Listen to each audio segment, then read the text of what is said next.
To choosing Pizza Hut. How can I help you this morning? Is this Pizza Hut? Yes, it is. More like pizza butt. Dumb stupid ass. I know you dumbass fuck. 48 minutes of dogs barking. 48 minutes of dogs barking. 48 minutes of dogs barking. 48 minutes of dogs barking. Growl. Growl. 48 minutes of dogs barking. 48 minutes of dogs barking.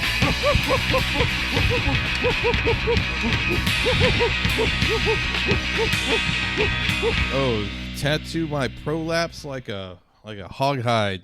You always know what to say. I always got the right words. You can. There's one thing you say about me is I know way about syllables and consonants and metaphor, All them and things. hyperbole, and whatchamacallits and who's the whatsits. Yeah, that's what my grandpa used to always say. What's his name down the street? And my grandma would be like, Charlie, no one knows what you're talking about. A guy with a son. Oh, no. But you gotta understand, this is like lead poisoning and all of that. Yeah. I'm pretty certain like the road I grew up on in Spanish Lake was like paved in like fucking asbestos and like horse glue. Right. Bad times is what you're saying. I grew up around Coldwater Creek and all that, so I'm just kind of like expecting like what weird esoteric cancer I'm gonna get. Something never before recorded in medical history. Yeah, it's just like one of those things. Like, weird thing. Your hair follicles have turned into fingernails because of the gypsy wire coming from Westfield landfill. Oh boy. Well, it's 48 minutes. Dog or Westlake. I'm sorry. I don't want anyone firing us up on the phone line. Yeah, just that one guy. Hey, that one guy. Hey. Get it right. Hey, you guys want to keep talking shit? Come down to BJ's Bar in Fortune, and I'll fucking show you what's up. So it's 40 minutes of Dogs Barking. My name's Jason. This is Brian. Welcome to the show. But what a doozy of a show we've got for you today, folks. A lot of stuff to talk about. First and foremost, I've never felt so seen as when I saw this guy. AP reporting, nude man nabbed by police after cannonball plunge into giant aquarium at Bass Pro Shop in Alabama. Yeah, I think this is kind of funny, but I gotta wonder, is this guy condemn Hamas? I really feel like I gotta know that before I can really have a fully formed opinion on this situation. Yeah, I hope so. He faces several charges, including public lewdness, disorderly conduct, and criminal mischief. He was in the water for about 5 minutes. And yes, because it is the internet, we do indeed have video. Do you think? Did you get that? Yeah, I got.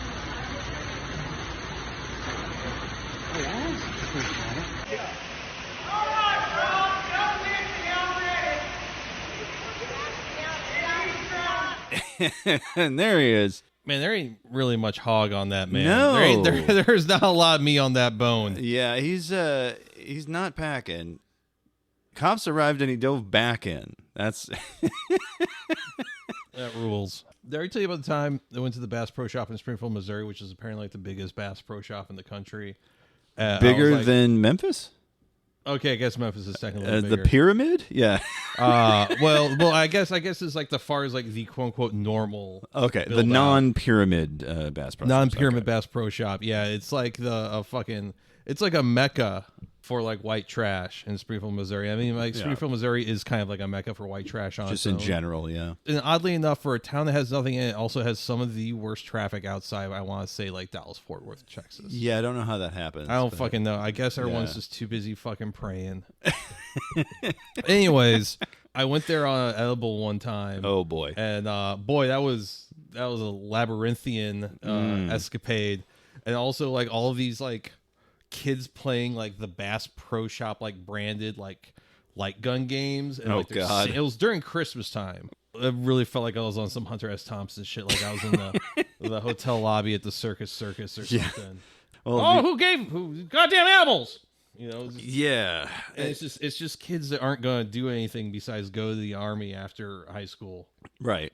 The Memphis one itself is a fucking nightmare. I mean, I've never been. It's a massive building. They have like a gator swamp. Like they actually have like live gators, which is what I thought. That guy was like, "Oh man, you're gonna get your ass bit up." And then I was like, "Oh no, this is the one in Alabama. This is the one that doesn't have the gators in the water there." There's a couple of. I mean, it's got a bowling alley.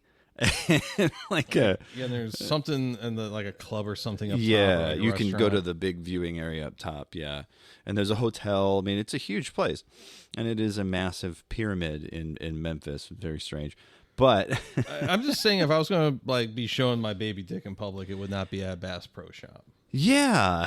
The man is he's got a lot of problems. That's just one of them. But One yeah, of them was at yeah. one of them. He was at Bass Pro Shop. Yeah, And he was pissed off they wouldn't take his wife's Kohl's cash. yeah. There we go. All right. He's back, baby. Oh yeah, I'm here. I'm in rare form. I think probably my favorite thing of this is the photo of him sprawled on the ground. Oh yeah, And people are just like, "Whoa, way to start the year! That this is like the first like image yeah. that isn't something coming out of like Palestine or Gaza, Right. Of like, oh, this is like the first like meme." One of my favorite terminally online things that people do is they take something coming out of the zeitgeist like this, and they're like, "Oh, it's the Apex Twins logo." Okay. Apex Yeah. Twin logo, Yeah. Or it looks like a Goya painting or something. You know, it's like yeah. classic art nerds really enjoyed that image. There's like a Cabela's here in St. Louis out in the county, Yes, there is. and there is a like fake mountain in the center of it. Mm. And I knew some guys in high school that once that was completed, on dares would like fucking hop the barricade and like climb to the top of the mountain for like stupid shit for like $5. Really? And like you would get like a trespassing charge and stuff. Like they did, I think like probably the first time someone did it, they were like, "Aha, okay, get down." And then it was like, "Okay, we've got Yeah, we got to nip this in the bud. Yeah. I would not climb the Cabela's mountain No. to show hog. I wouldn't climb the Cabela's mountain for a lot of reasons, not the least of which is that I'm way out of shape, but also I wouldn't do it nude. You couldn't even get to the point where people could see your hog. You would just be, you get to like the You know first, you get to the first goat on the mall side of the mountain. It's like, this is good enough. I'm good. I'm climbing back down now. Don't All worry right, about guys, please put the guns away. it. It's all good. It's all good. I'm not Asian. I just look like this. Oh. My face just does this. This just does that. I don't know. What else we got here? There's no way to say this without sounding anti-Semitic, so I'm just going to come out and say it. Police in New York discovered a series of underground tunnels underneath a shul, which is a Jewish community center. And it's blown people's minds. Like, these guys were digging tunnels underneath NYC, underneath this rabbinical center. They're specifically Chabad. Which some people say is like a very cultish sect of Hasidic Judaism. Yeah. They kind of believe that this guy who was a contemporary Jewish esoteric or prophet who passed away was like the second coming, something along those lines. Some shit like, it's like one of those billboards like you'll see going down like 170, and you'll just be like, the fuck that say? And it's like, oh, Right. it's probably something, but I wasn't surprised because Really? I have friends and acquaintances that grew up in Orthodox Jewish communities and things like that that have left for good reason and have told me some of the beliefs that certain congregations within those far right elements of Judaism have. And boy, oh boy, trying not to put myself in a hot seat here, but there's some hot takes. Okay. But I think the one that always stuck with me was that there certain Orthodox communities and certain Hasidic communities, there's a lot of jumping through hoops they do to basically kind of like trick God. Like a woman's hair, like there's like a woman's hair is her glory. So there's some very Orthodox or Hasidic women that will like shave their head and wear like a wig. Okay. Like wear like a Betty Crocker wig. Okay. And there are like certain rules about like what constitutes a room. Oh yeah. And it's basically, there's these very odd customs that Yeah. basically boil down to like, there's nothing in the Talmud that says a dog cannot play the basketball. We've got to let them play. I know there's that thing where there's a wire around a lot of Wire, like there's yeah. It goes. I know it's a whole thing. Yeah, I mean, even the Hasidic children, they yearn for the mines. I've also heard that this was like some yeshiva students that were trying to get closer to where this contemporary prophet would take his fits. Kind of some. It sound y'all like being bored. Yeah. There's also like Brace Belden on the latest True Non was talking about how like he thinks that some of them are just like going there to get shit faced. Well, yeah, you're hiding from God. You're kind of like that. Yeah, like I said, I felt like there's something in there where it's kind of like, well, God didn't think about this, right?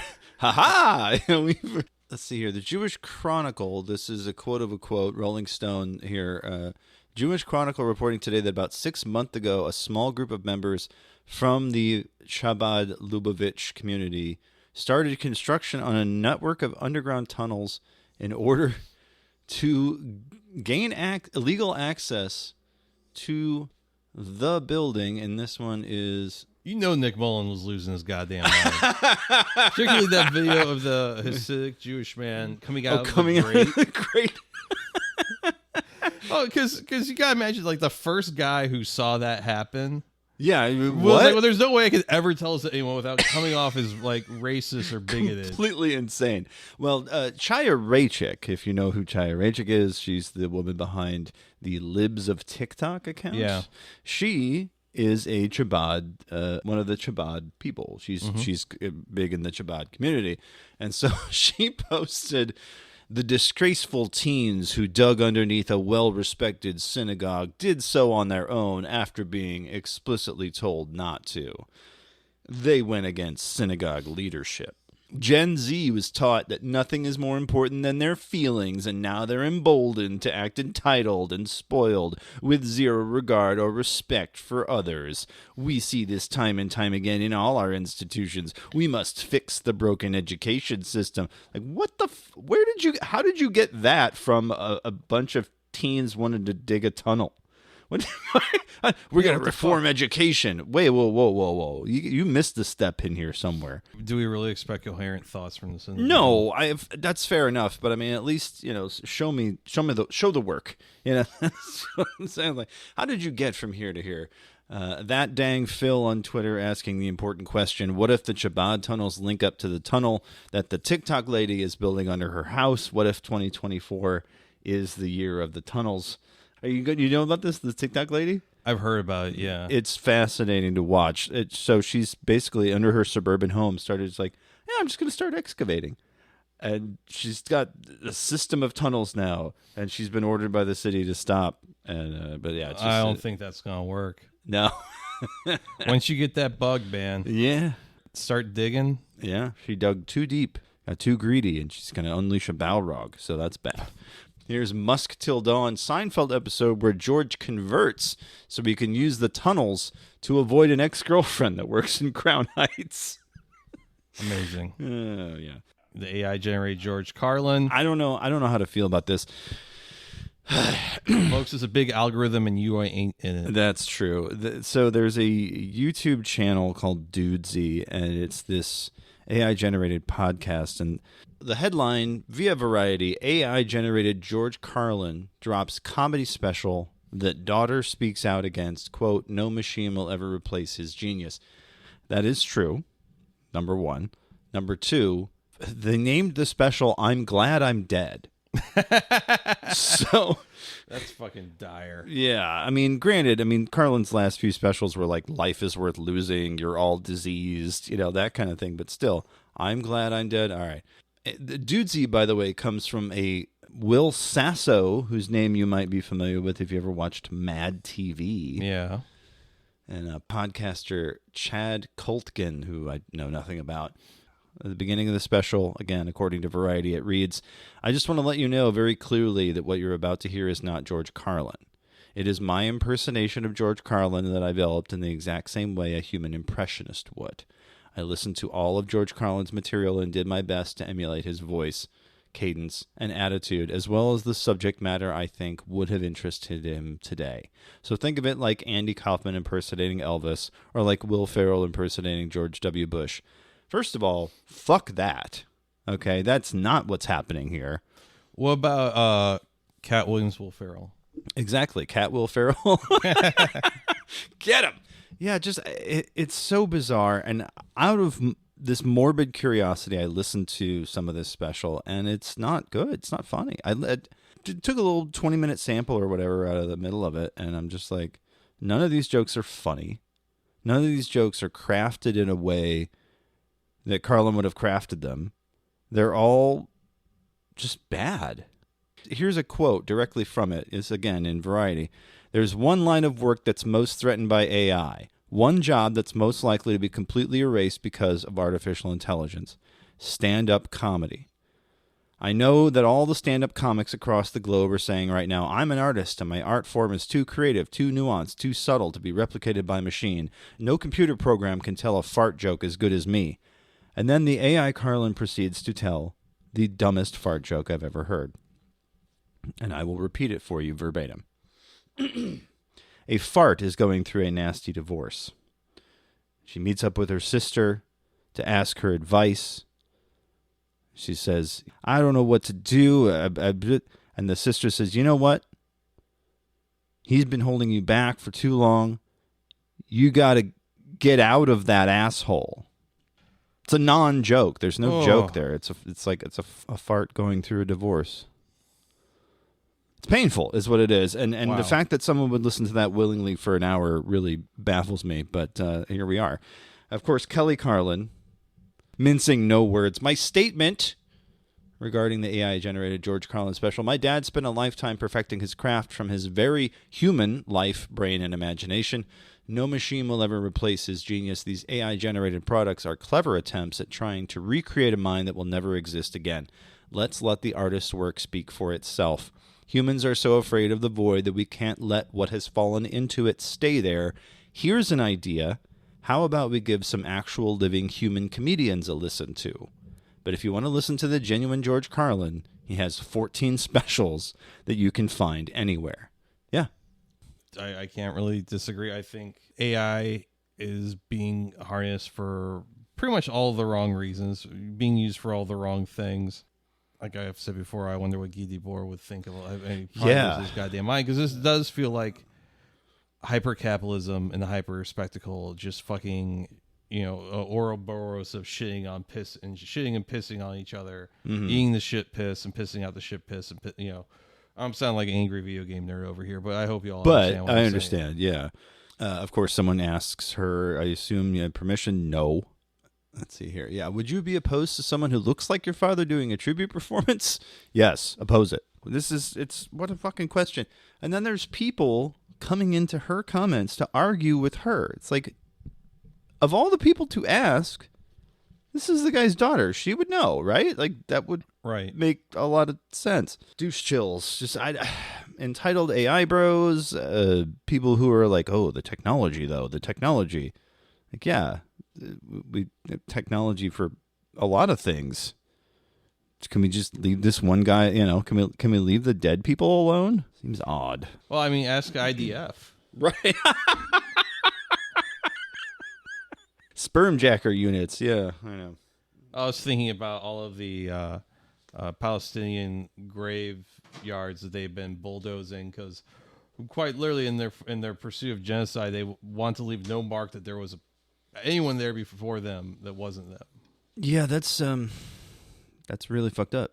It is fucked up. What's really fucked up is George Carlin. We don't have his genius to comment on. Oh boy, yeah. Can you? Hey, Jamie, can we get AI George Carlin to write Type 5 on Gaza, on the Israeli Gaza conflict? Well, I think he did. I mean, he talked about some of that stuff in the mid '90s, early 2000s, at least. I mean, he was talking. He touched on a lot of geopolitical stuff in that post 9/11 time period. My favorite bit of his is still, I hope things get worse. Oh, it's wonderful. If you can even find it, Yeah. I think it's from You're All Diseased. It's a wonderful special. But The first person I ever knew with plantar fasciitis was a huge George Carlin fan, and I felt like that tracked. wait, how's that? He was like, I have to wear these special shoes, and I think he was very much like a new age atheist. Oh, okay. One of those people that Reddit was absolutely made for. But he was like, talking about how he has to buy this special New Balance shoes. Oh, okay. But he was like, George Carlin was like his favorite thing in the world. Oh, sure. As he was mine for a good long time. I mean, I had one or two different copies of Brain Droppings because I would lend it to someone and then they'd keep it. You know what also isn't good? The rabbit walkie-talkie thing. Have you seen this? Have you heard about this? Yeah, I heard a little bit about this. It sounds fucking stupid. Yeah. So it's supposed to be like an AI that uses your apps. Well, so it's a separate device. It's not itself a cell phone, but you do have to have a SIM card for it. So you do wind up paying for data service through your cell phone provider. According to Wired Magazine, this is the description of it. The R1, that's what it's called, Rabbit R1, is a red-orange squarish device about the size of a stack of Post-it notes. And this is the part I thought would interest you the most. It was designed in collaboration with Swedish firm Teenage Engineering. The folks that gentrified the noise table. Just when I thought I was getting that phrase out of my head. If you want to spend $800 on a Bluetooth speaker that points down at the ground, Teenage Engineering has the setup for you.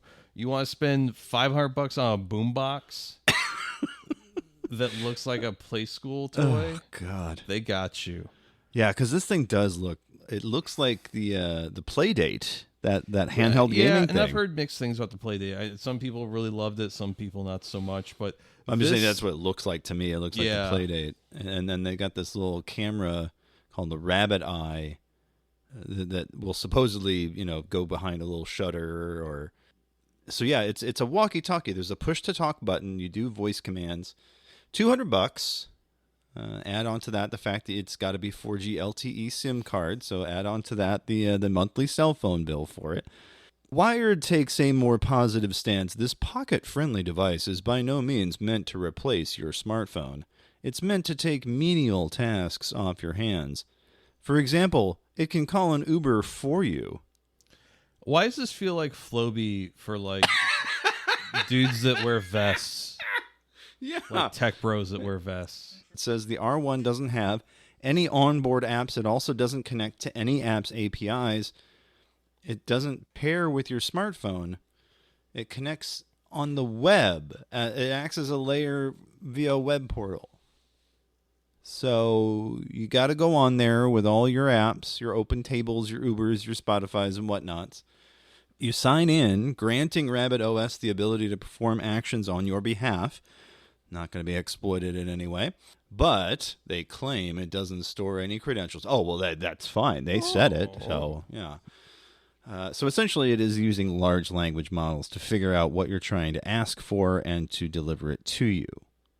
Again, most assistants on your smartphone that you already have can do some variation of this already. Yeah, this seems like a fucking stupid thing. And I'm not surprised that Teenage Engineering is involved because I feel like it's been, probably like 6 or 7 years since I've seen them like really do something neat or interesting. Yeah, one of the responses I saw was Papa Pichu. Sorry, this thing just looks awful. Teenage Engineering making an evil version of the Playdate somehow makes it even worse. All of the use cases are like, call me an Uber, which my phone already does more securely. Yes. Rabbit, show me all of the porno that Bin Laden had on his hard drive. Rabbit, get me the English localization patch for Shin Megami Tensei 3. Like, what specialized use cases are going to have? Rabbit, open game facts. I already hate using the assistant on my phone. As do I. Yeah. I have one of the Alexa devices downstairs in my kitchen, and trying to get it to like play music while I'm cooking is a fucking hey play, and then I'll stumble for a second, and she'll take and go play what? I'm like, oh fuck, okay, play these nuts. Hey. But I'll want to hear something specific. I'll be like, oh yeah, play this particular record by I don't know AC/DC. playing This Is AC/DC from Jason's Spotify. I'm like, no. Not a playlist called This Is AC/DC. You know, and I have to sit there and like tell her 5 times to get her to play the record I want to play. I play Back in Black. And she plays the song, not the album. You know, like shit like that. Like just stupid.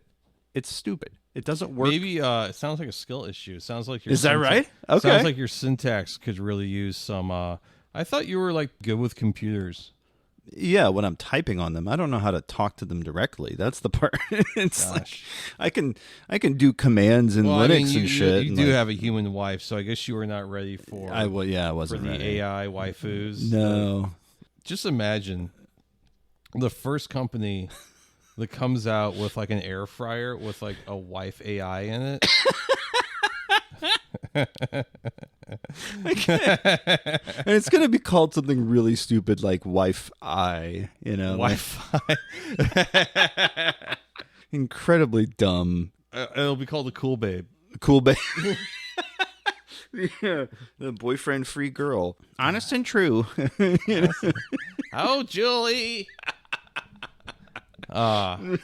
For context of the joke there, that is Chris Chan. Do some digging on that. We did a Chris Chan episode a long time. We may have to revisit that because I think we kind of glossed over some important stuff. But anyway, There's so much.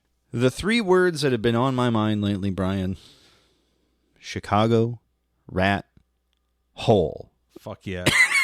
I'm into it, man. I'm into this fucking. The last time like I really stayed in Chicago, Yeah. I remember walking down the street and seeing a rat absolutely like smashed into the pavement. Yeah. Logan Square. Okay. He lived in Logan Square in his apartment building.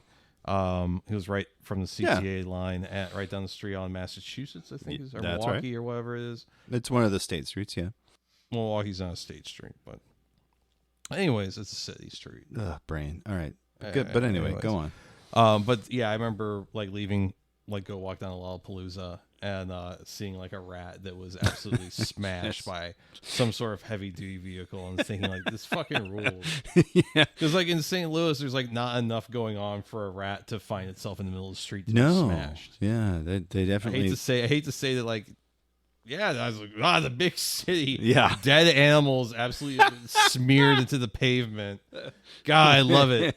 Gosh, you just can't get this in a hit town like St. Louis. Well, so this was a piece. A friend of the program, a former guest, Jay Brandstetter, does a podcast with a guy named Winslow Dumaine, comedian and bon vivant. Well, Winslow Dumaine found himself on Fox 32 News.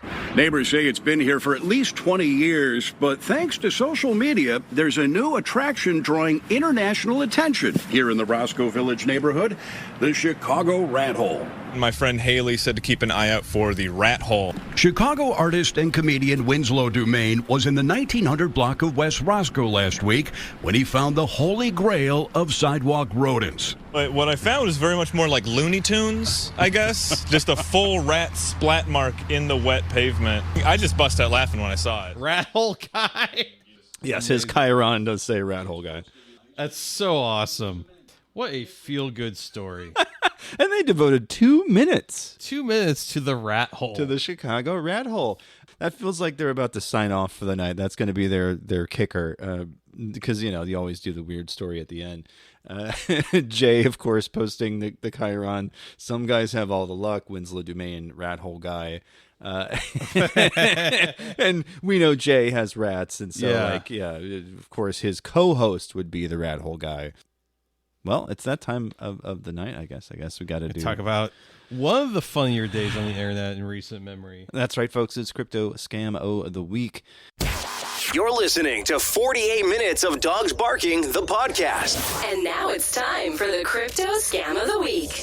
This one, not necessarily a scam. Well, actually, it kind of is a kind scam. of is. Yeah, there's 2 parts to this, actually. It's the same story. The first part happens a couple days ago. Gary Gensler of the Securities and Exchange Commission says that the official SEC Gov Twitter account was hacked. January 9th, the SEC Gov account posts this. Today, the SEC grants approval for Bitcoin ETFs for listing on all registered national securities exchanges. The approved Bitcoin ETFs will be subject to ongoing surveillance and compliance measures to ensure continued investor protection, which is kind of what we thought was happening. We thought that was going to be a real thing. Gary Gensler then quickly, the SEC Gov Twitter account was compromised. An unauthorized tweet was posted. The SEC has not approved this. And the two likes that were Satoshi can't believe his aim and the day has come from Bullish Studio. And so after that, Community Notes has been blowing up, of course. How do we know that your account wasn't hacked, Gary Gensler? Fire Gary Gensler. This needs to be a troll, right? SEC is supposed to be protecting investor accounts but can't protect your Twitter account. Yeah, they didn't have 2FA. Yeah. Which is kind of amazing. But yeah, the fallout from this was kind of interesting. A drainer created using the SEC Gov has already been published. SEC.gov refund airdrop. The SEC refund post. This post is the final official announcement on our platform. Please be advised, do not trust any further announcements. But it also amazing. It also had a lot of movement here. Let's see here. The fake Bitcoin ETF approval tweet causes nearly 90 million in liquidations in Bitcoin. In the past 24 hours, 71,000 traders lost all their money, and the total liquidations came in at $223.79 million. The biggest loss on a single trade, $6 million, occurred on Bybit with BTC USD.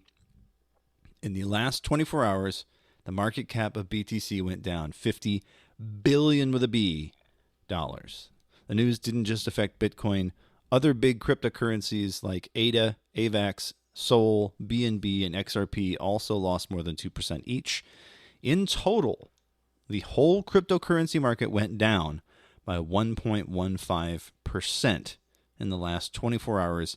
Can we now sue the SEC for market manipulation due to their incompetence? That is Samit Kapoor posting there on X. Oh boy. Yeah. Not good. Pretty bad. Real bad. I mean, Bitcoin almost hit 50K today. Yeah. I think a lot of stuff's been in the green lately. But yeah, the initial response to all that was a lot of money leaving the market, a lot of people getting liquidated. Mm-hmm. Pretty fucking wild.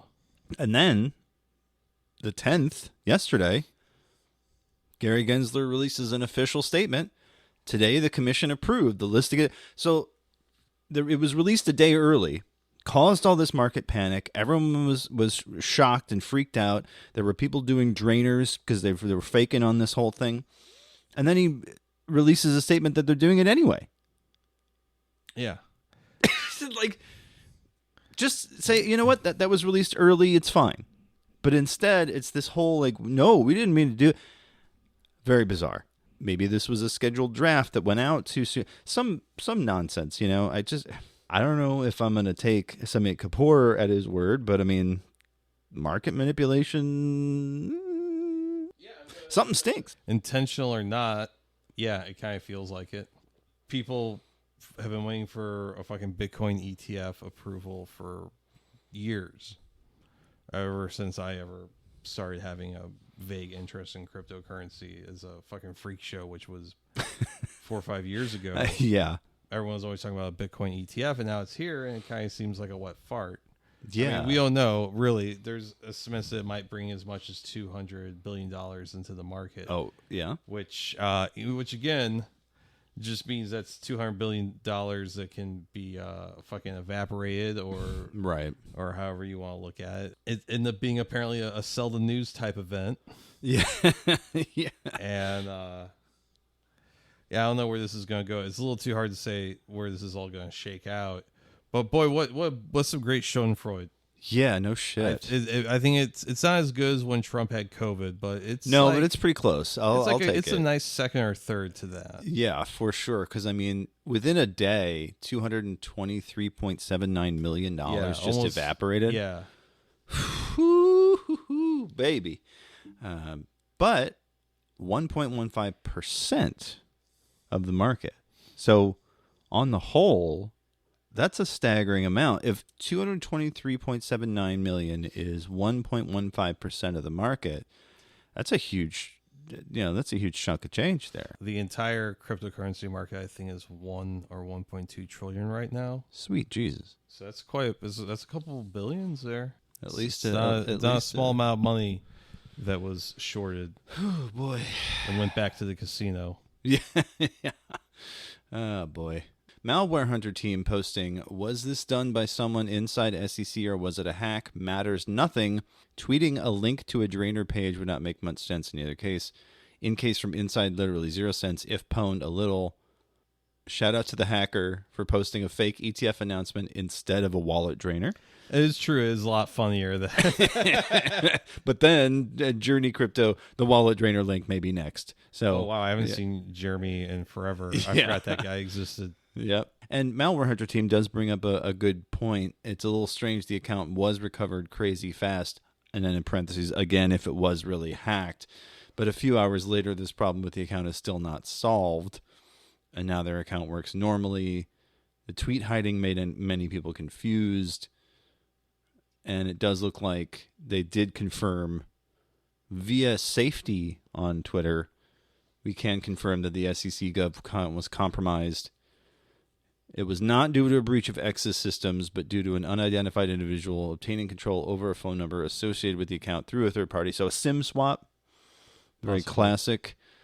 Gary Gensler, again, dropping in. Hey, remember, use strong passwords. You're telling us this and you got fucking owned, dude?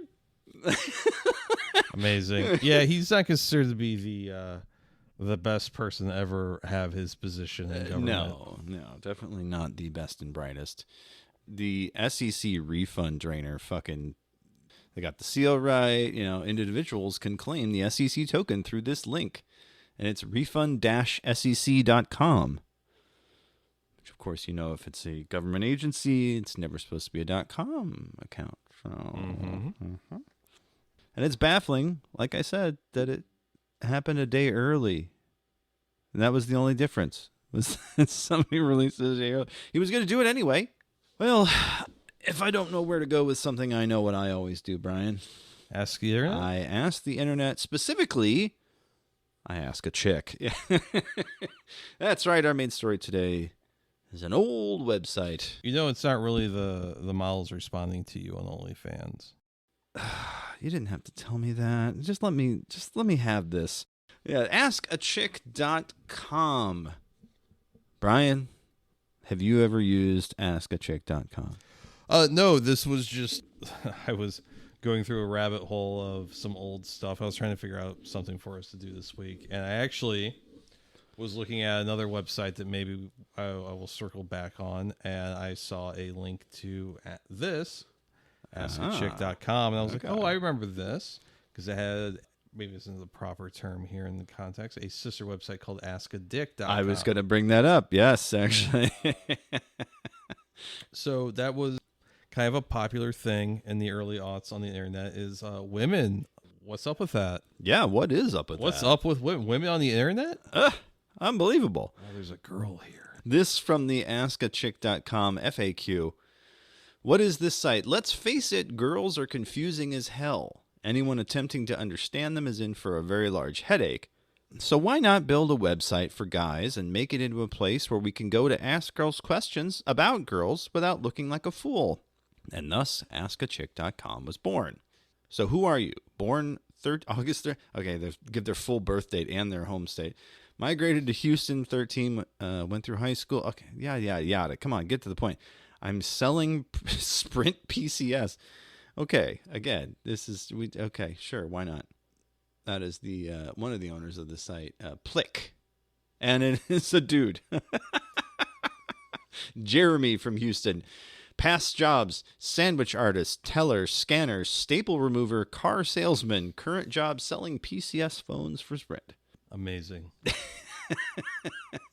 So this would have made him 17 or 18 when he started the site. Oh, what's interesting is 1980? No.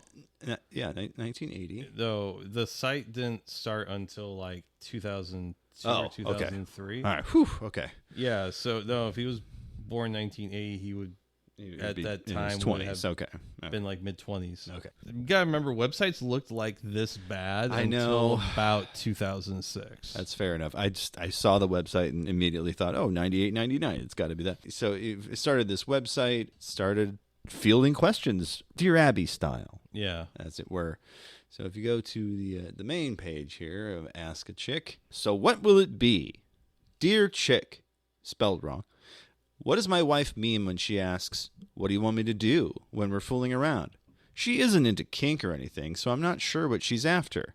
I don't want to say anything that's going to turn her off. What to do?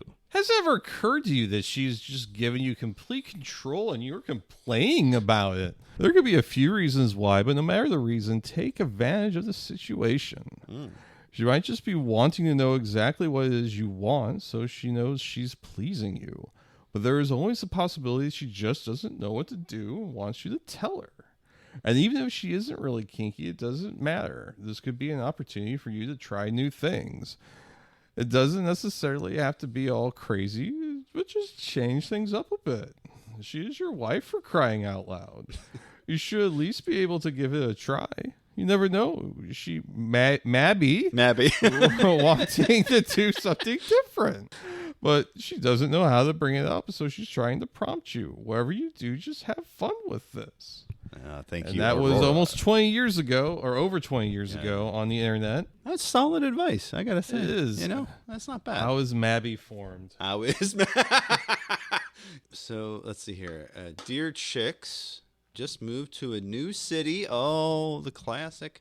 Part of the reason was a girl. Now the girl and I are no longer together, and I'm in this new city. What are your suggestions for meeting people? Signed, New Kid on the Block. We've all been there, especially me.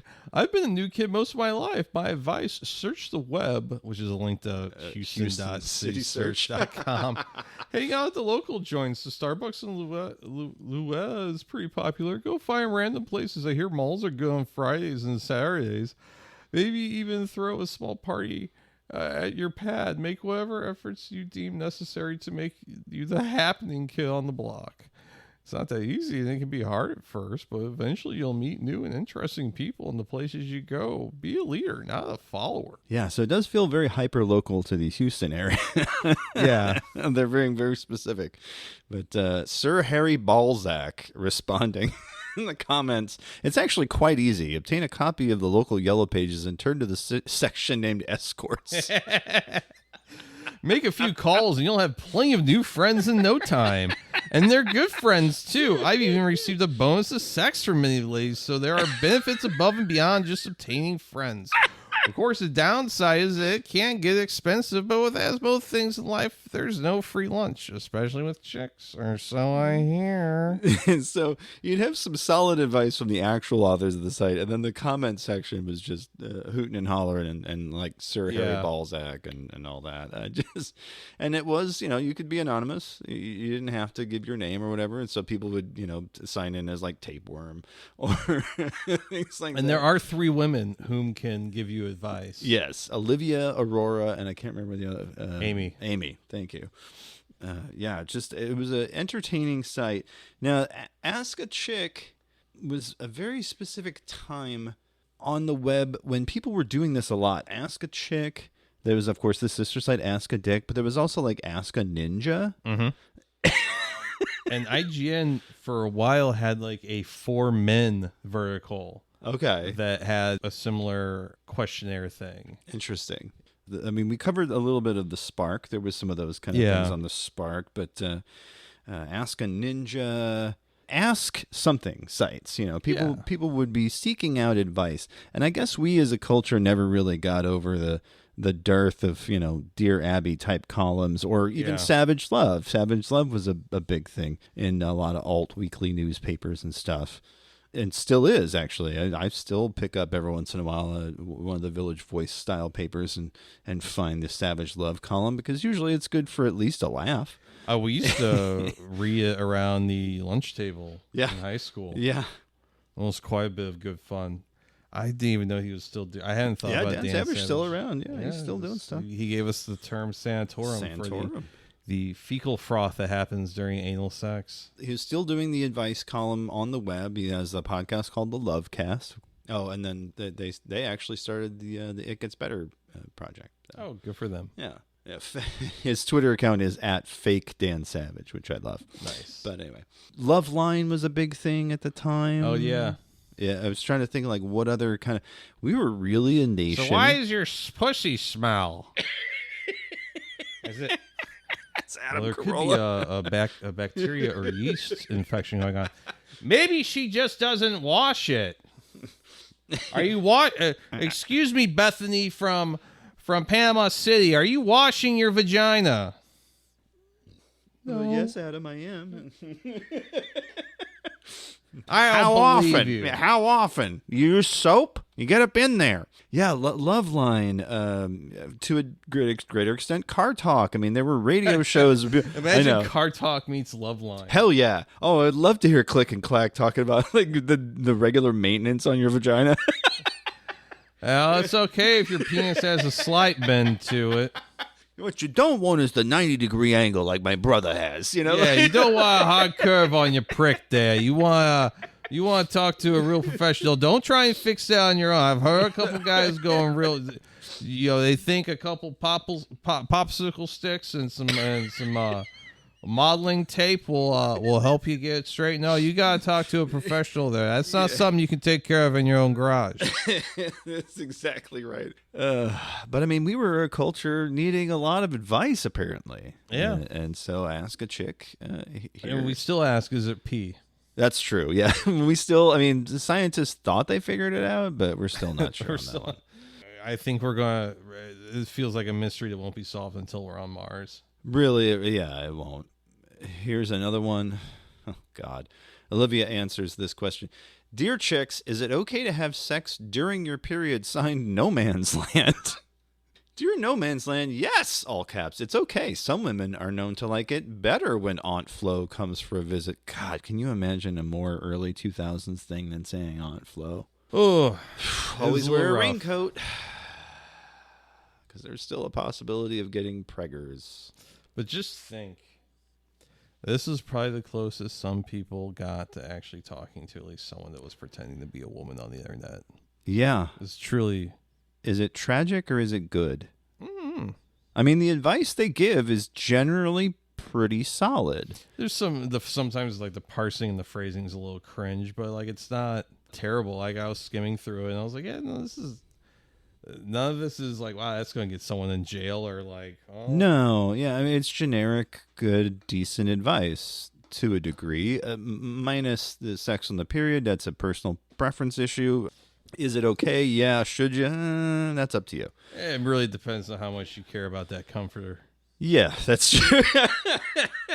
Or the towel, whatever you got going on.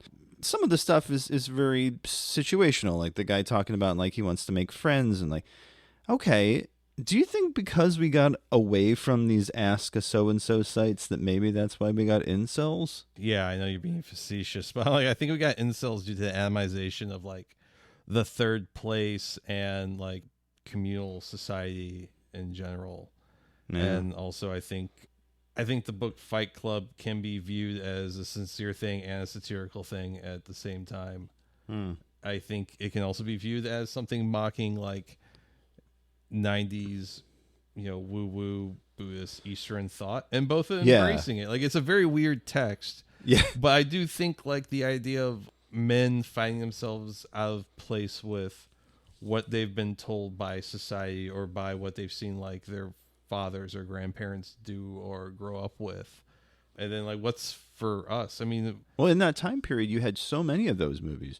You had American Beauty, you had The Matrix, you had that. I mean, you had Fight Club, you had, all within a span of a year or two of each other. The quote-unquote end of history. Yeah, because you've got these guys that are finding themselves in an adulthood that they don't recognize, that has nothing to do with anything that they were brought up to believe in or any of that. And yeah, they're finding themselves disillusioned. So, I mean, there's a reason why all those movies with that theme came out around that time, is because that's what was happening. Like, people were feeling that.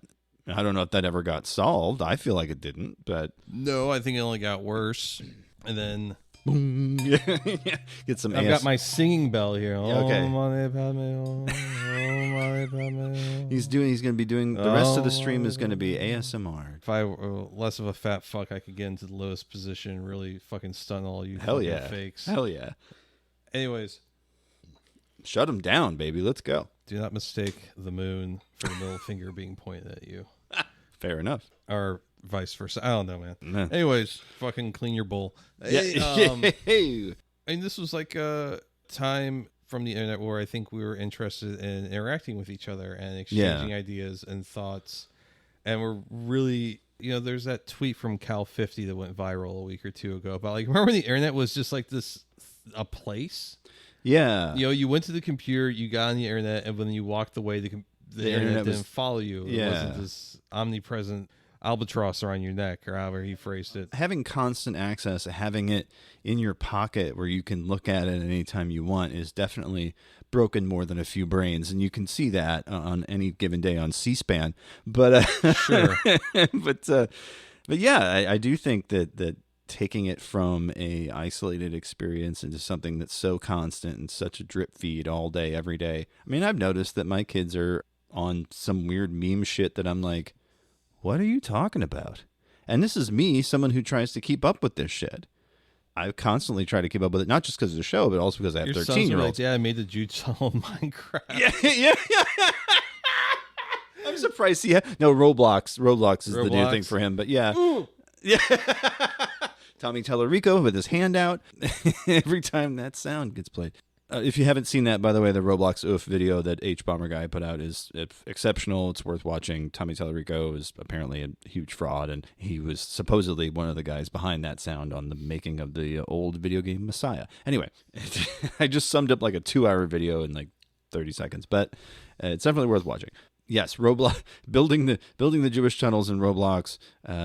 He's listening to these like songs where they're doing Weird Al parody style songs, but about like Minecraft or about Fortnite. Like, God, I've heard about this. It's terrible, awful. Yeah, but he's like, oh no, I'm being ironic. I'm like, okay, man, all right, dude. One day he's gonna be like, Dad, do you know about Goatsy? I live in fear of that day. You're gonna be I live in fear. Well, so but what also, the fuck, no Z? Yeah. Absolutely. I'd be like, well, Shut, you can't talk. You can't talk to the webmaster like that. So there's a little Easter egg here because we're looking at this through the Wayback Machine. Yeah. I don't know how I came across it, but go to like the furthest black bar on the right. Okay. Oh. The site is going down for a little bit, as you may or may have not known. Aurora and myself, Plick. We're engaged to be married. We broken up due to personal reasons, and fixing the site is the last thing on my mind. If you're really clever, you can still access comments and things. Those of you who are registered on the site or have sent me an email will be notified when the site is back up. Jeremy. And it never came back. Never came back. And that was December of 2003. Yeah. It's a little over 10 years ago. 20 years ago. Sorry, man. My medicine's got me all fucking... It's all good. Well, okay, he was going to be marrying one of the chicks, and then they broke up, and I guess... Chicks will do that, man. They'll break your fucking heart, bro. That's why I've got this AI fleshlight that smells like... the varnish of coming off copper wiring. It's fucking great, dog. You've got... it's like... And it talks like Alana Evans, bro. Yeah, man. They call me Chinese Mike. Just talk like a cholo. So the sister site Ask a Dick, I don't think went down for the same reason, but it definitely had the worst advice you could possibly get. It was pretty good bad advice, I want to say. Oh, no, it's great. Here's a great post here. Mr. D writes, Dick's top 10 tips for getting your girl to agree to a threesome. A girl-guy-girl threesome, naturally. Besides the obvious and somewhat dishonorable one, alcohol. Dick writes, let me see. 1, LSD. 2, MDMA. 3, psilocybin. Just kidding. Wow, yeah. Yeah, not a... not a... Ooh, yeah. That's rough. Yeah. Rambo writes... Okay, this girl I know had sex with this guy, a virgin. It didn't last long, but that wasn't the main problem. Before they did it, he had placed a condom on, and after giving it to her doggy style, he quickly finished and pulled out and went to sleep. But in the morning, she went to the bathroom and had found the condom still inside her, 4 exclamation points. Now, my question to all of you and to you, Dick, what is wrong with this guy? 3 question marks. Did he forget he fucked her with a condom on? Was he too embarrassed to tell her that he had left it in? Or is he just a cock smoker like I think he is? 3 question marks. How do you forget you fucked a girl with a condom and then leave it in her? 3 question marks. And should she say anything about this to him? 4 question marks. Not only is this guy an idiot, but apparently the thought of fatherhood appeals to him. Everyone knows that when you fuck with a rubber on, it can't do its job if you don't remove your penis while still erect, holding the base as to not spill any man juice. Duh. Yeah. Although, if she was really tight, maybe it grabbed the grabbed the condom. He was too embarrassed to mention to her that he was going to need the jaws of life to get the latex out of her. Really, I'm at a loss for words here. Semen is something you shouldn't play around with near a premenopausal woman's girly parts. It just shouldn't be done. It should be treated like the controlled substance it should be, and spills are something to be very concerned about. It's like throwing lit matches at bales of hay that are covered in kerosene naked. I don't think it's a great idea. He's probably just a tool, assuming he had sex before and understands how the procedure should work. If so, he doesn't deserve any more virgins. It does deserve an ass kicking. Kill him. He was good up until that last bit. Yeah. Kick his ass or kill him. Yeah. You know, the guy freaked out. It's fine. This is a situation that's happened, I think, to most people. To some degree, yeah. There's that's been the a exact situation, but yes. Condom mishaps in general. Condom mishaps, particularly inexperienced people, let's say. From behind in certain angles. Sure. In certain situations, yes, you can deglove your protected member. Isn't deglove when the skin comes off? Yeah, it's just the word I decided to use, Jason. Okay. Yes, you are correct. You saw the face I made. You saw that like, so tight. You removed the first layer of skin off my Johnson. So hot. So hot. Okay, now get the lemon juice and salt. Oh, no. Oh, boy. All right. So whether you're looking for good advice, bad advice, that's the place to go. Ask a chick or ask a dick. How tight you think the douche tunnel was? You're definitely losing more than a condom in there. Anyway. What, you're... Yeah. Oh, watch out. And now, the moment you've all been waiting for. Shock.jpg. The shock.jpg this week is tummy tear. Tummy tear is... I feel like we've done this one. But I don't know for sure because it's of the same genre as something we've done before. It is a video of a gentleman with his toy. So he's got a big toy. This, of course, shocksites.net, bringing us Tummy Tear, tummytear.com, if you want to go there and watch along with us. Oh! Now, wow. It's not so much this that I find impressive. It's the stomach bulge. Oh, boy. Oh, God. Oh, Jesus. It's like the scene from Aliens. It's like that Tim and Eric bit.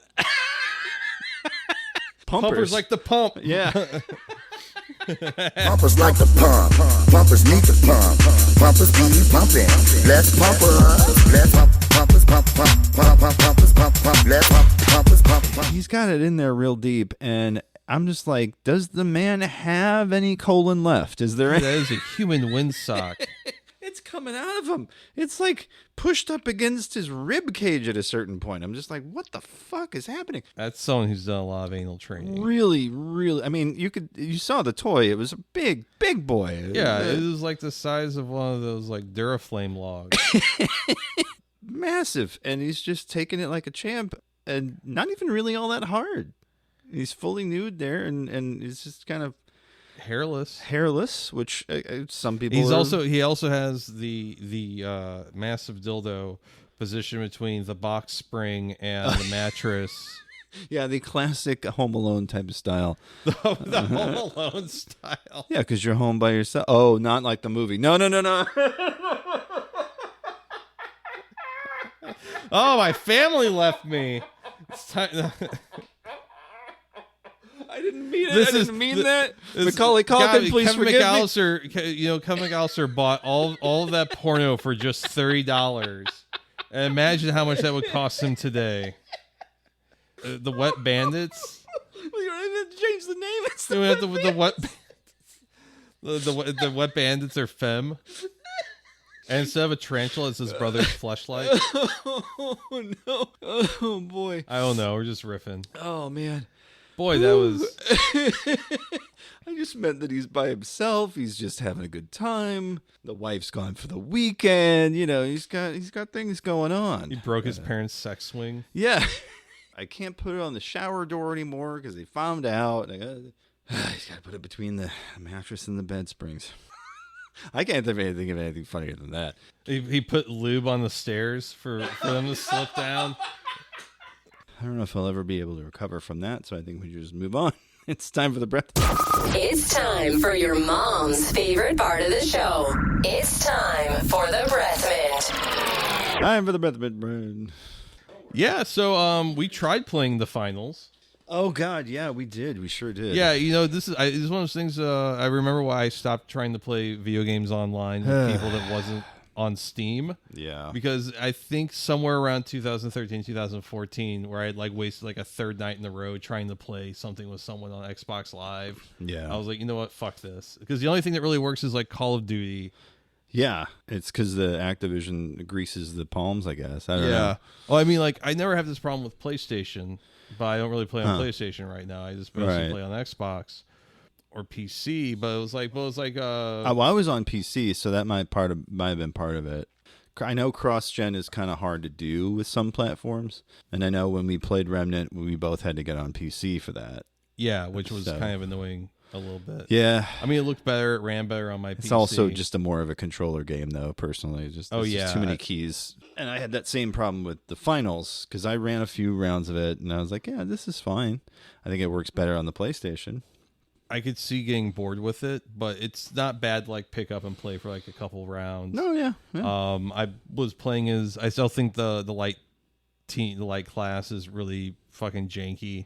There's some people like...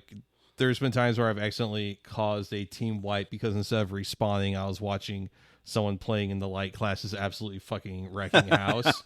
I'm trying to figure out how how are you doing this? How are you doing this? And then they fucking got, and then team shit. respawns in 20 seconds. Fuck. Yeah, because it takes your countdown back to 20 seconds. Yeah, and I was like, oh fuck, that's on me. But because I was too busy watching this guy fucking clean house. Because you want to know how, yeah. Yeah, well, because most people that play light either are fucking vicious or stupid, it feels like. Yeah.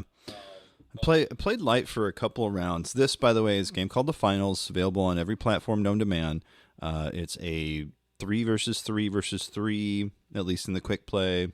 There's a whole mode called Cash Out where you have to steal cash or do the destructible environments. We mentioned it in our last couple episodes. Yeah, it's interesting. If there's some rounds of like, man, that wasn't fun, and then some where like everyone's fucking throwing grenades and shit, and buildings are flying around, and the environments are really having to be really creative, like trying to get up a building to get to a crate or something, or like to a cash out spot. And that can be really fun, where you really can almost feel like the sweat beating on the back of your head. For sure. I've really enjoyed some of those rounds. They just did a patch today to fix the auto aim or the aim assist on controller, and I played a couple rounds when I got off work just to see what it was like. Feel and better. like it's better. It's not as grabby as Call of Duty Warzone, which is a good or bad thing, I suppose, depending on how you feel about Warzone. I'm having fun with it. I hope they release more maps and more game types and all that. As is, it's not like unfun. I would kind of be a little perturbed if I spent like $40 on it, but I would also say that a lot of games that are like free to play, I probably would have just paid $40 and just if you gave me all the shit. Yeah, there is definitely that whole freemium economy thing going on. Freemium, I hate fucking battle passes. Yeah.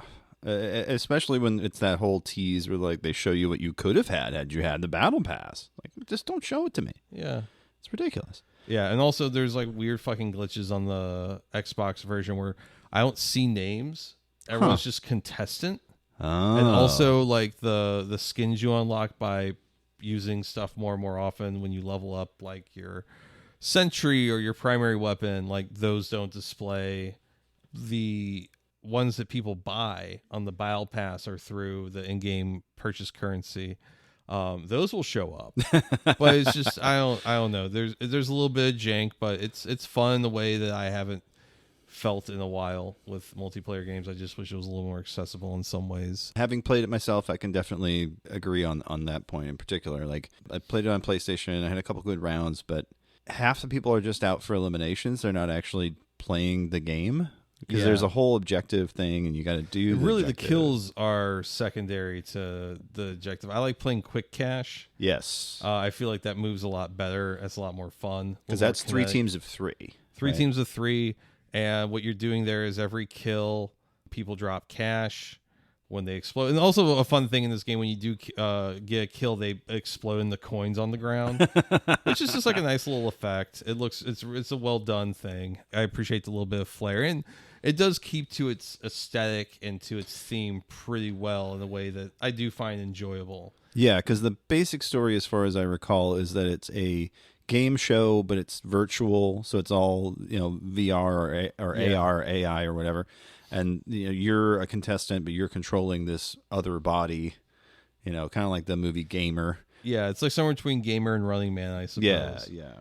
But Quick Cash I like because there's like a little box that will appear, and you gotta get to it's called a vault, and you gotta get to the vault, and there's a time after it spawns where it's available for you to collect from. So you may be able to get to the vault, but then you have to wait like another 20 or 30 seconds before you can even initiate the open process to get the coins out of it, and that can actually be really fucking wild and fun and tense. People are throwing shit, busting through walls, blowing the floor underneath you. That's one of my favorite things to do is blow the floor out from under a vault and then throw a mine down right by where the vault lands. So whoever was up there top, they jump down, and they get fucking got by the mine or that's wonderful. Remote charge or whatever. Yeah, it's really fun.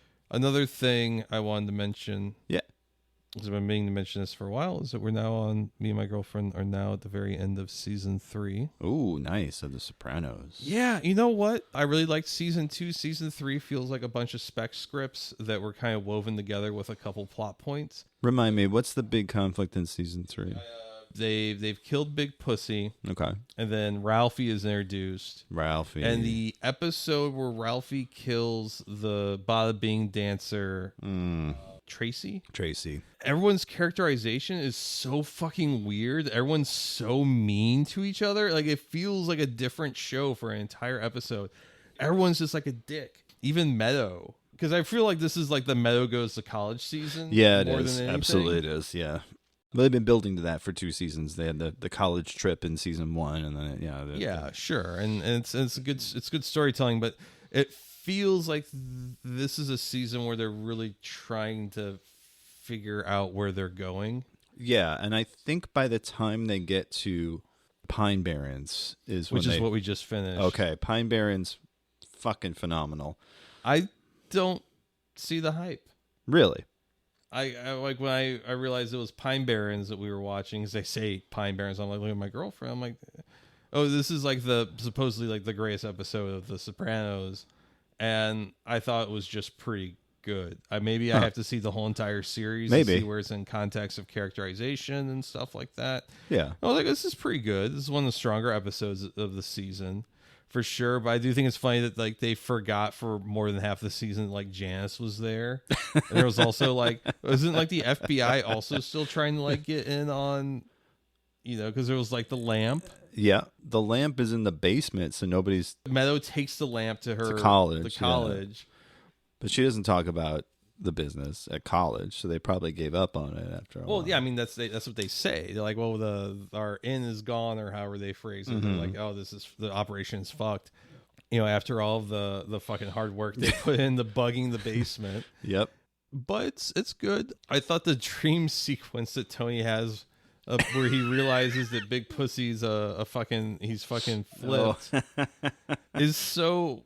It's so weird, but like just him talking to the fucking fish Big Pussy, I've been talking to the feds, Tone. Like you got really, and yeah, these guys next to me are asleep, but yeah. Anyways, $4 a pound, and you're like, why is this so poignantly upsetting? Because it also ties into the big Billy Bass that I want to see on your desk, Dad. See, yeah, I mean, they do all that kind of shit. And fucking Jackie Jr. just like, are you trying to get killed? Yeah, I think so. I think he's got a bit of a dark streak on him. The real standouts in that one were the two guys that were ripping off Junior's trucks. Oh, you're talking about the fucking guys that misunderstood Fight Club looking ass Guidos? Yeah, those guys. The ones that they shoot Chris. Yeah, those assholes. Yeah, yeah. Well, they get got in season 2 because the one guy gets fucking popped by Chris, right? And then the other guy goes to Richie and be like, I did this for you. You gotta protect me. And yeah, what the? I never said that. Yeah. Fuck you mean? But Ralphie. That's Joey Pantoliano. That's Joey Pants, right? With the bad toupee. Is that really Joey Pants? That's Joey Pants, right? Hold on, Ralphie Cifaretto. I like how you remember the character names because I've seen this show so many times. Yeah, it is Joey Pants. It is Joey Pants. I didn't realize. I mean, It's the hair. I mostly recognize him from The Matrix. I mean, this is such an iconic role for him. Oh yeah. Is this really what steak tastes like? Yeah. But God, like what? Like I hate this fucking character. Like at least Richie, is like a man out of time, and he was still pretty vile though. Sure, but like Richie had like limits where like Richie just felt like he wasn't getting what he was owed. Like there was a thing about honor, he was and aggrieved. Respect Yeah, sure. Because he had taken this rap for the family. Sure. And he gets out and he feels like he's getting shit on, disrespected, and he goes about it obviously in the wrong way, and more in a couple different directions. More than, yeah. But like Ralphie is just kind of like a psychopath that just he beats the shit out of a stripper that may be carrying his child, and it's just like, oh, she slipped. Yeah. I mean, look, you're not going to get any argument from me. Ralphie's a real piece of shit. I think every season needs someone with a sadistic glee streak, and I think he's it this time. Has Tony been introduced to the horse yet? I can't remember. Okay, you would know. It's a big moment because he's got an animal to care for, much like the ducks. It's a whole theme thing. The ducks. Yeah, the ducks flew away with his penis. I'm glad you're enjoying it. The show just hit its 25th anniversary this week. That's true. And they're putting it on TikTok in 25-second segments. Jesus Christ. But there's like some stuff where like they bring up something you think would be a bigger moment in other television shows, like what happened in the stairwell. Okay. Mm-hmm. Like, and that comes and goes in one or two episodes. What is it called? Something like Reserve Park. It's the name of the Employee episode. of the Month. Employee of the Month. Some shows would chew on that for a good part of a season. That is true. That particular episode is A, very distressing, and B, they move on very quickly. And she, at least since then, has only like mentioned it once or twice. But even still, it does seem like they brushed it aside pretty quickly. You're right. It also won like a bunch of awards. It was like, Emmy bait. I actually said to my girlfriend, like, this episode won a bunch of Emmys, and she's like, let's see. And like, yeah, it did. And I'm like, huh. It feels like now on a very special episode. Oh, like the Columbus. Dr. Melfi learns about stranger danger. I'm glad you're enjoying it. It's definitely a ride. I'm kind of interested to see once you finish season 3 what you think about it after that, kind of where it goes from there. Speaking of prestige HBO dramas, I did, because my wife is obsessed with the show, start again on 6 Feet Under. Oh, because Netflix picked it up. Early era prestige TV for HBO. Oh yeah, Sam Mendes went from American Beauty to that, and that was his kind of magnum opus of television. And the cast is pretty stacked. Michael C. Hall, love him. Love the guy, Lauren Ambrose, a young Lauren Ambrose on that. Yeah, I remember watching Peter a good Krause. chunk of that with a friend back when it was still a fresh TV show, and thinking it was pretty good. Yeah, it's on Netflix now, so it's worth a revisit. But they got the worst possible source they could. I don't know what 480i rip they got, but it's just they got DivX from their cousin. Yeah, my DVDs look better than this. But that's definitely worth a shot if you're needing a break, and if you're something that you're looking forward to, or if any of the listeners out there who have never seen it. It's a ensemble drama about a family who lives in a funeral home, and their father dies, and it brings the family back together, but it also unearths a lot of dark shit that they've had kind of brewing in the background. Great show, highly recommend it. I finished a book, Stephen Graham Jones, called Don't Fear the Reaper from last year that I hadn't got around to. Finally read this. This was a sequel to the book. I don't know if you remember this one, My Heart is a Chainsaw. I know the name. So Stephen Graham Jones is himself Blackfoot Native American. He's an author. He does a lot of genre. He does true crime. He does horror. He does a lot of different stuff. This particular series is very near and dear to his heart because it's about a young girl named Jade who herself is Blackfoot. She's obsessed with horror movies, and then a real-life horror movie starts happening in her town. So that's My Heart is a Chainsaw. Don't Fear the Reaper is the inevitable sequel when a deranged serial killer being transported through the state of Idaho winds up chewing through the small town during a blizzard. It's a fascinating read. There are some moments, just like there were in My Heart is a Chainsaw, where it feels like he got the Ernest Cline bug, where he's just repeating stuff from horror movies and making reference to them for like a good chunk of a page. I'm like, man, come on. Name drop Laurie Strode, and if someone knows it, they know it, and if they don't sit there and explain it to them for another sentence, please. But it's about someone who's obsessed with horror movies, and they like sharing that with people, so it is kind of in universe, in character to do that, but it takes me out of the story frequently. Yeah. But it's great. It's a grim, little, dark action, comedy, adventure, horror novel.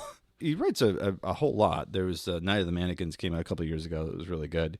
But I'm looking forward to his next one, which is going to be the third of this series. And then I started playing Mario Wonder. Yeah, I've heard good things about that. Finished Mario RPG, classic experience, really fun. And then picked up Mario Wonder.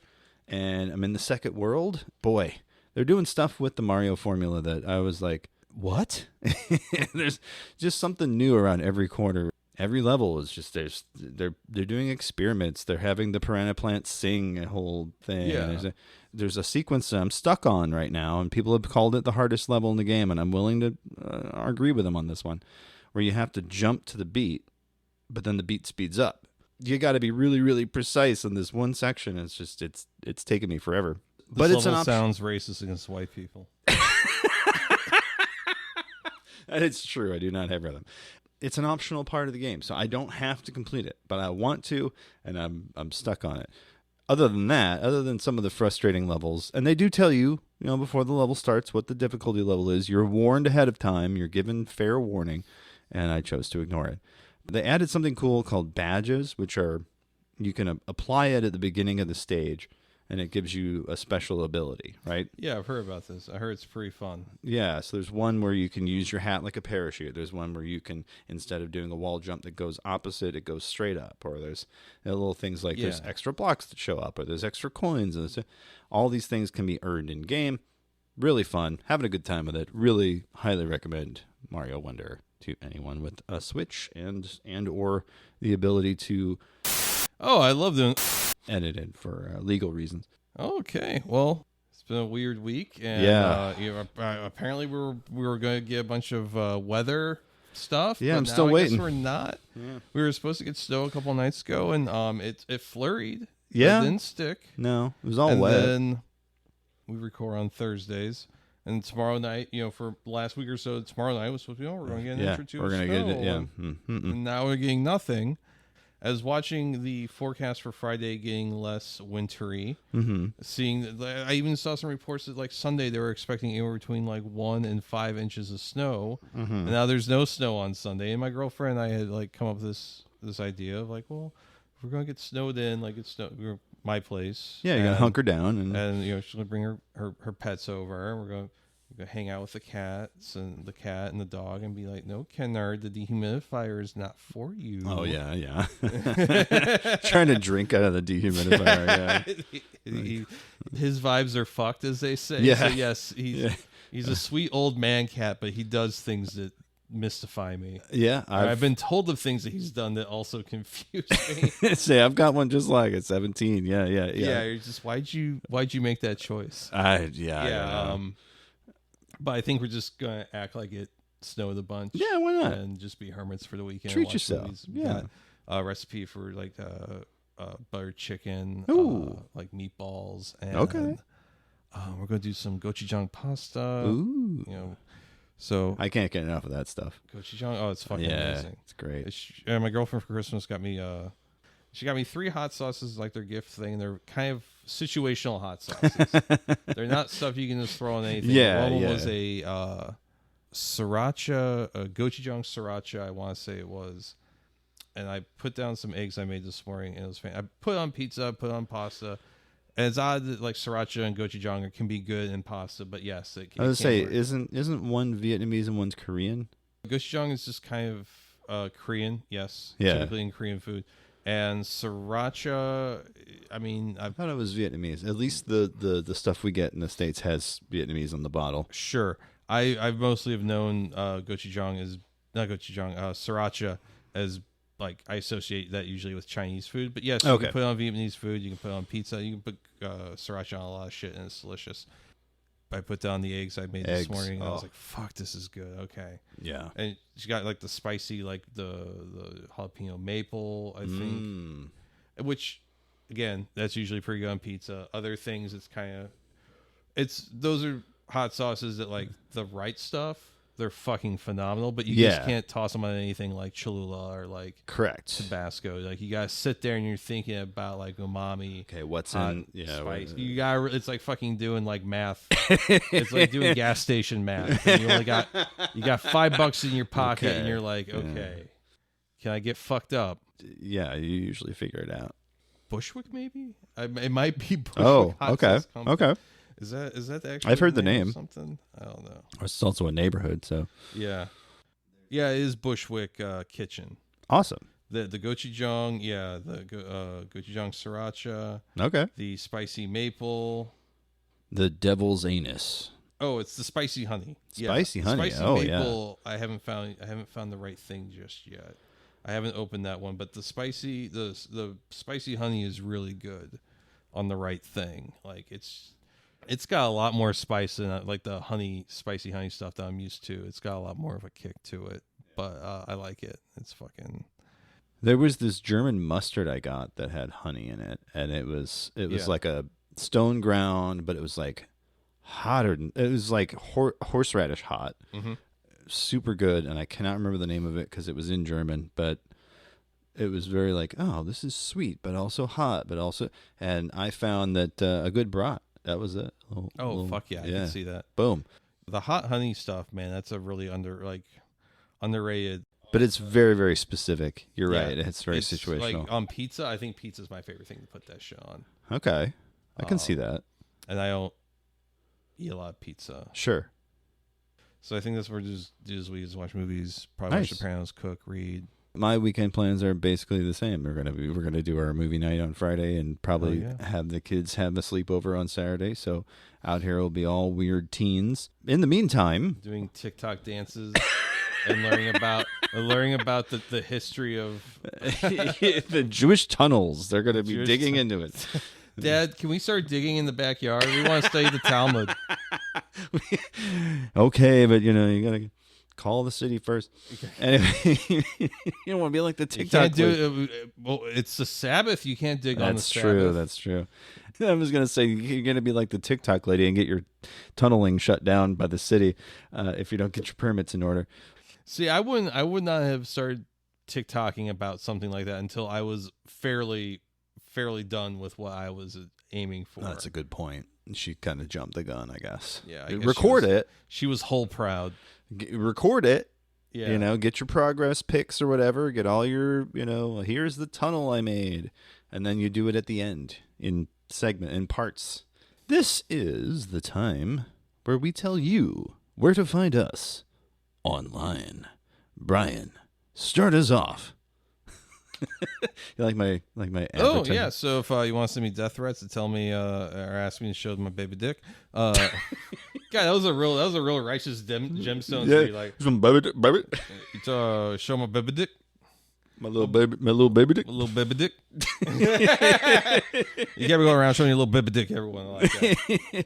Can't go around showing your baby dick. That's disrespectful. God damn it, you can't show everybody your baby dick. It's disrespectful. Baby Bob Billy, you can't go around everyone showing everyone your baby dick. You doing around here? Anyway. Jesus Christ. Anyways, I shot Giddy Board, ISHOTGUYDBORD on Instagram. Threads really feels like, what if you put a bunch of boomers in a room with a gas leak and let them just hate post on the internet? Because they'll be on Instagram and they'll be like, oh, you check out what you're missing out on Threads. And it's like, a trans woman is not a real woman. And you're like, I don't need this. Yeah, no. It's like really bad shit. Or people that like, because I mostly post my photography on my Instagram. I'll get like people that are like photographer threaders, I guess you would call them. Mm-hmm. And there's like really like conceited, like prideful motherfuckers. Like, I don't need to, you don't, people say you need to do this to be a successful photographer, but I don't do it. And look at me, blah, blah, blah, blah, blah. I got published in the Dallas Observer, blah, blah, blah, blah. And it's just like, why don't you go fucking or spend your time on your craft instead of posting. Yeah, I go outside, literally do anything but what you're doing right now. Something. Anyways, so Instagram, Threads, Blue Sky, Twitter, Facebook, Backpage. Jason, what about you? You can find me at Video Crime, VIDEOCRIME, at most places. That's going to be Twitter, Threads, Blue Sky, Letterboxd. Chances are, if there's a video crime, it's going to be me. With the exception of Instagram and TikTok, there I am, Laser Goose CEO. You can find the show, 48minutesdogsbarking.com, which you probably already know if you're listening to the program. If you want to shoot us an email, Jason at 48minutesdogsbarking.com or Brian with a Y at 48minutesdogsbarking.com. Give us a call, 314-246-9766. That's 314-AHOY POO. And if you'd like to support the show, oh boy, patreon.com/48minutesofdogs. Next week, we will be talking to Kathor Jensen. Kathor Jensen, what are we going to be talking about? We are going to be talking about Portal of Evil. Oh, classic. Oh. Classic gross website from the early days of the internet. Love it. It's everything that you wished for and hoped for.